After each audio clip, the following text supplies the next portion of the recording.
Bismillahirrahmanirrahim. Assalamualaikum warahmatullahi wabarakatuh.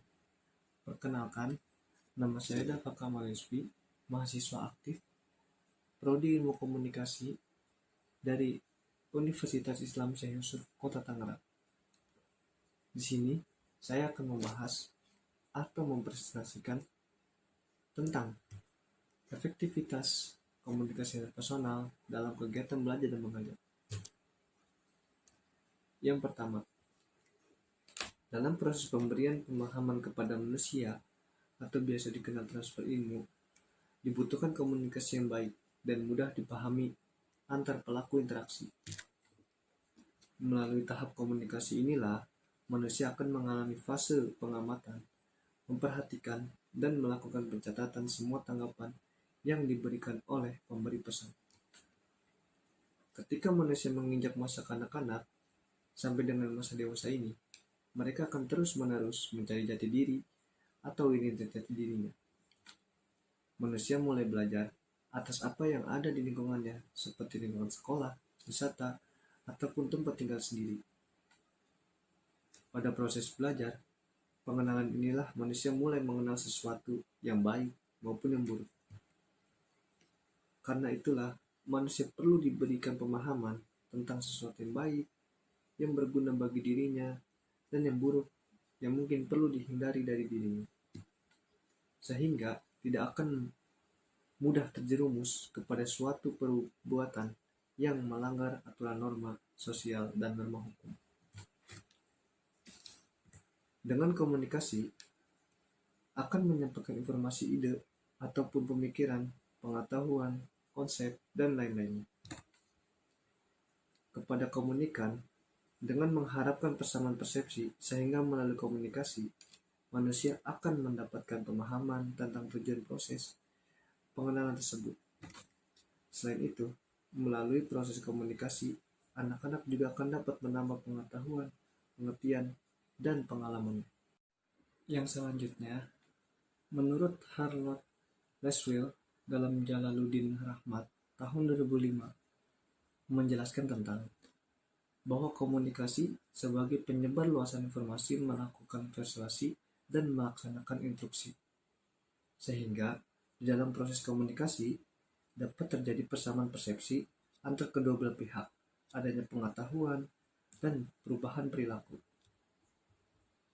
Selain sebagai makhluk Tuhan Yang Maha Esa, manusia juga sebagai makhluk sosial yang dimana senantiasa tidak dapat hidup sendirian tanpa bersama makhluk sosial lainnya. Manusia tidak dapat merealisasikan ataupun mengembangkan potensinya hanya dengan sendiri. Manusia akan membutuhkan manusia lain untuk mengembangkan potensinya tersebut, termasuk dalam mencukupi kebutuhan sehari-harinya. Ada juga yang ketiga. Kali ini, menurut Dr. Evert Klengen dari SW Center Hawaii, beliau menyebutkan bahwa komunikasi sudah merupakan bagian abadi dari kehidupan manusia. Seperti halnya bernafas, sehingga sepanjang manusia hidup, maka ia akan memerlukan berkomunikasi. Mengingat bahwa interaksi melalui komunikasi lebih besar di antara kegiatan lainnya, maka dapat diasumsikan bahwa komunikasi merupakan salah satu hal yang sangat penting bagi kehidupan manusia. Dengan kata lain, pola komunikasi yang dilakukan manusia dapat menentukan kualitas hidupnya. Jika pola komunikasi yang dilakukan manusia berjalan baik, maka komunikasi yang tercipta adalah komunikasi yang efektif juga. Namun, untuk bisa berkomunikasi dengan efektif, kita tidak bisa menerapkan cara yang sama untuk tiap orang, atau setiap orang memiliki cara berkomunikasinya masing-masing. Tidak dapat dipungkiri bahwa harus memahami benar siapa lawan bicara yang dihadapi. Apa yang disampaikan harus benar-benar dimengerti oleh lawan bicara itu. Dapat dikatakan kedua belah pihak tersebut memiliki persepsi yang sama, sehingga persoalan komunikasi yang efektif antar sesama manusia memerlukan dampak ataupun peranan yang sangat penting dalam kehidupan sehari-hari dan merupakan aset yang sangat begitu penting.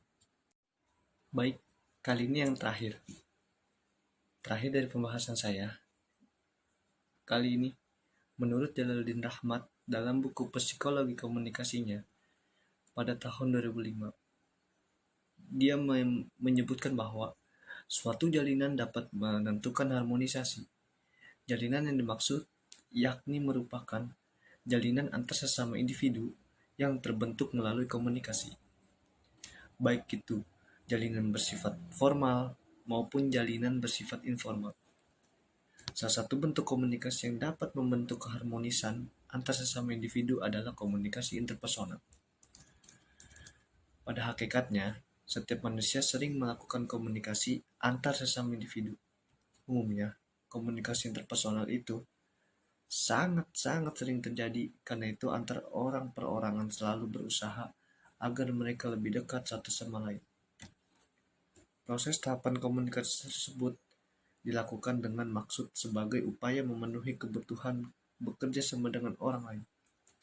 Dengan demikian, tindakan kerjasama ini merupakan satu kesatuan dari komunikasi interpersonal yang sangat begitu efektif. Sekian pembahasan dan presentasi materi saya tentang efektivitas komunikasi interpersonal dalam kegiatan belajar dan mengajar. Kurang lebihnya mohon maaf. Wabillahi taufiq hidayah. Wassalamualaikum warahmatullahi wabarakatuh.